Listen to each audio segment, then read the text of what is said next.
মিশকাকে ধরে ফেলল সূর্য সেনগুপ্ত। ওরে বাবা, ওইদিকে চারুর কি নাটক। বন্ধুরা, অনুরাগের ছোঁয়া সিরিয়ালের আপডেটে আপনাকে স্বাগতম।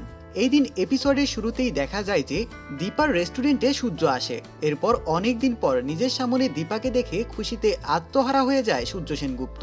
সূর্য সেনগুপ্ত প্রথমে দীপার কাছে সরি বলে। এরপর সূর্য সেন দীপাকে জানায় যে আমাকে তবলা সকল সত্য ঘটনা খুলে বলেছে, আমার দু চোখ খুলে গেছে, ভাগ্যের কি পরিহাস। আমি ওই সোনা ও চারুর কথায় তোমাকে এতদিন ভুল বুঝেছি।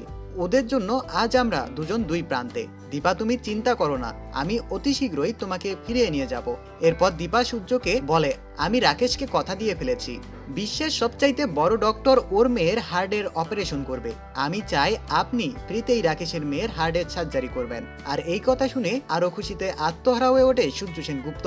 তবে সেই ঘটনাগুলো অবাক হয়ে দেখছিল জয়ী, শুধু মুখ ফুটিয়েই বলতে পারছে না সেই রূপা। বন্ধুরা, অন্যদিকে দেখা যায় যে এরপর সূর্য সেনগুপ্ত তার বাড়িতে গেলে সোনা আবারও সূর্যের সাথে অনেক খারাপ বিহেভ করতে থাকে। তখন সূর্য সেন বলে, তুই আমার বিষয়ে আর কোনো কথা বলবি না, এখন থেকে আমি যা বলবো তাই হবে, তার উপর আর কেউ কিছু বলতে পারবে না।